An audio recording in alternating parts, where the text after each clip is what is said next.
बिस्मिल्लाहिर्रहमानिर्रहीम। Welcome to quick review. और quick review में वर्ल्ड अफेयर्स का एक टॉपिक डिस्कस करते हैं जी, और वो है जी Muslim delegates appeal for cease fire in Gaza. कि यहाँ पे आपको ये पिक्चर एक देखने को मिल रही है। ये पिक्चर जो है वो मुसलमानों के एक वफ़द की है। ये वफ़द जो है इसने मुलाकात की है चाइना में, चाइना के एक टॉप डिप्लोमेट से।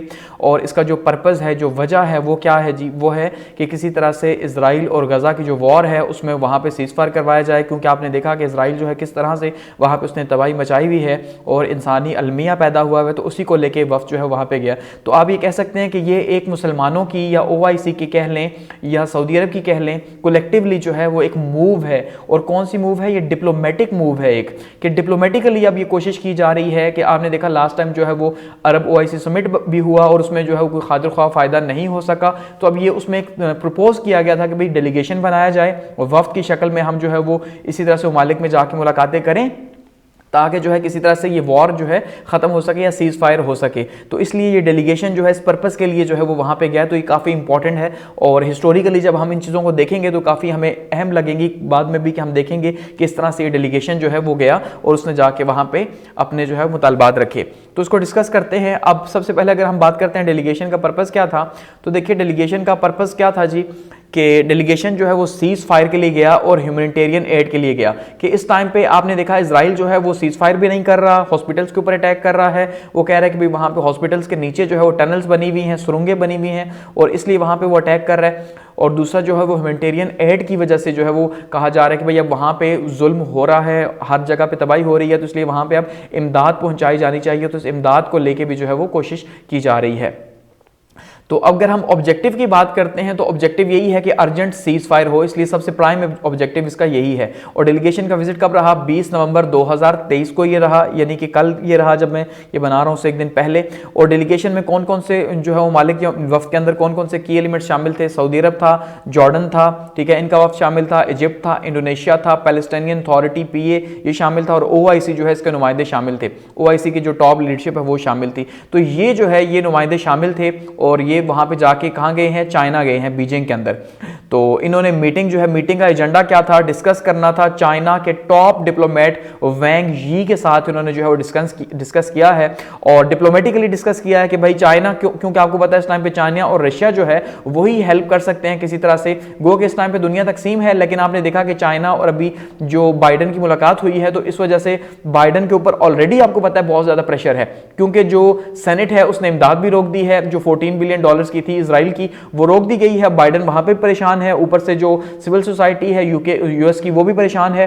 तो ऐसे में चाइना जो है उसके साथ आपको पता है रिसेंट मीटिंग हुई है, तो शायद ये कहा जा रहा है कि चाइना डिप्लोमेटिकली प्रेशर डाल के किसी तरह से बाइडन साहब को इस बात के ऊपर मजबूर कर सकते हैं कि भाई वो जो है ये इस सीज़ फायर करवाए। और एम्फेसिस दिया गया है कि जो है वो जल्दी से सीज़ फायर होना चाहिए और ये जो किलिंग हो रही है इसको रोका जाना चाहिए और ह्यूमैनिटेरियन एड होनी चाहिए, वहां पे रास्ते खुलने चाहिए, और जो लोग वहां पे इमदाद दे रहे हैं उनको ना छेड़ा जाए। सबसे बड़ा इशू ये है कि इमदाद जो है उनको भी साथ में छोड़ा जा रहा है। तो डिप्लोमेटिक प्रेशर ऑन वेस्ट के पर्पज इसका बेसिकली ये है कि किसी तरह से मगरिब के ऊपर, जो मगरिब इस टाइम पे इजराइल के साथ जो है वो कंधे से कंधा मिलाए खड़ा है, उसके ऊपर एक प्रेशर डाला जाए, ठीक है, ताकि वो इजराइल का साथ छोड़े या अपनी पॉलिसीज को रिविजिट करे।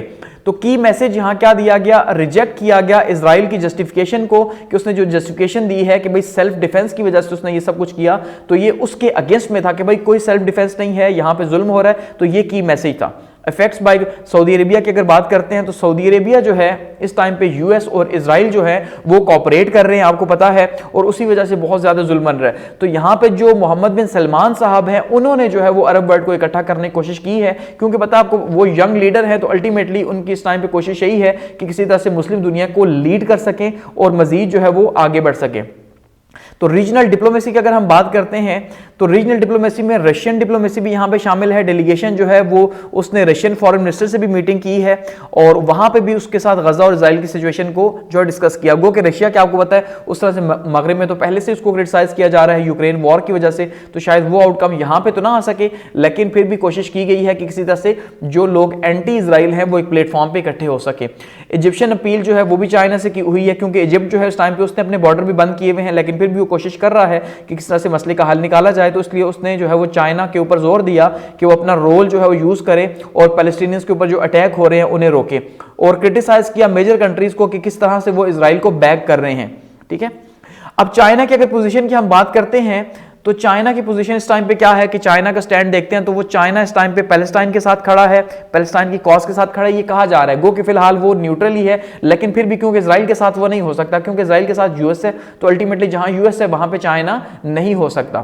तो इसलिए जो चाइना है वो टू स्टेट सॉल्यूशन को प्रपोज कर रहा है। वो यही कह रहा है कि भाई इजराइल भी होना चाहिए और फिलिस्तीन भी होना चाहिए, तो टू स्टेट सॉल्यूशन जो है वो ये देख रहा है। और इस टाइम पे डीएस्केलेशन बहुत ज्यादा जरूरी है वहां पे इस कॉन्फ्लिक्ट को रोकने के लिए। इसके साथ साथ ये समिट इसलिए भी, ये जो डेलीगेशन है इंपॉर्टेंट है क्योंकि जो अपकमिंग ब्रिक्स का जो समिट है वो भी आने लगा है, और ये वीडियो समिट जो है वो है, तो उसमें भी जो व्लादिमीर पुतिन साहब हैं और चाइनीज जो प्रेसिडेंट साहब हैं उन्होंने डिस्कशन वगैरह की है। तो जाहिर बात है वहां पर भी अब ये देखते हैं कि क्या जो है इसका आउटकम निकल, क्योंकि जब जो है वो पूरे समिट होगा प्रॉपर जो ब्रिक्स का समिट, तो ब्रिक्स के कंट्रीज आपको पता है वो बहुत पावरफुल कंट्रीज हैं, और इस टाइम पे जो मल्टी जो पोलर वर्ल्ड है उसमें सबसे इंपॉर्टेंट रोल जो है यही प्ले कर रहे हैं। यानी एक साइड पर रशिया है, चाइना है, ब्राजील है, ठीक है, इंडिया है, तो साउथ अफ्रीका है, ये बहुत इंपॉर्टेंट कंट्रीज हैं। तो इसलिए जब इनका समिट होगा तो काफी इंपॉर्टेंट है। तो वीडियो पे तो बातचीत हो चुकी है। अब देखते हैं कि स्विफ्ट जो है रेजोल्यूशन की बातचीत की जा रही है कि किसी तरह से जो है वो इस इशू को रोका जा सके, यूएन के अंदर जो है वो किसी भी तरह से जो इसको पास करवाया जा सके और कहीं से भी वीटो जो है वो ना हो, क्योंकि पहले भी जो है वो पेश की जा रही है करारदादें लेकिन वीटो हो रही है उसके ऊपर।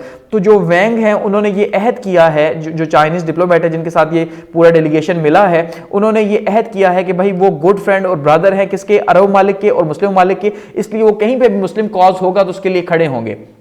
ठीक है, तो उन्होंने यानी कि यकीन दहानी करवाई है कि वो अच्छे कॉज के लिए और अरब मालिक के साथ जो है वो खड़े होंगे, और कमिटमेंट की है कि वो मिल के काम करेंगे और साथ में जो गजा के अंदर हालात बने हुए हैं उसको एंड करेंगे।